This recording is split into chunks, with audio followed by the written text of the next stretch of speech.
National Weather Service in Grand Rapids has issued a tornado warning for southeastern Ingham County in south-central Michigan until 3 p.m. Eastern Daylight Time.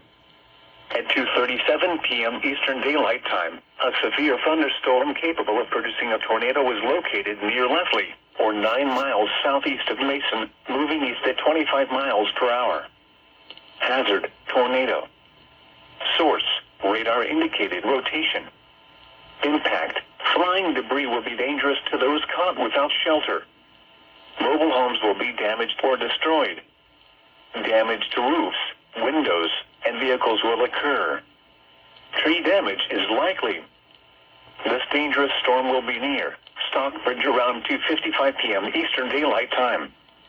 Other locations impacted by this tornadic thunderstorm include Fitchburg, Dansville, and Bunker Hill. Take cover now. Move to a basement or an interior room on the lowest floor of a sturdy building. Avoid windows. If you are outdoors, in a mobile home, or in a vehicle, move to the closest substantial shelter and protect yourself from flying debris.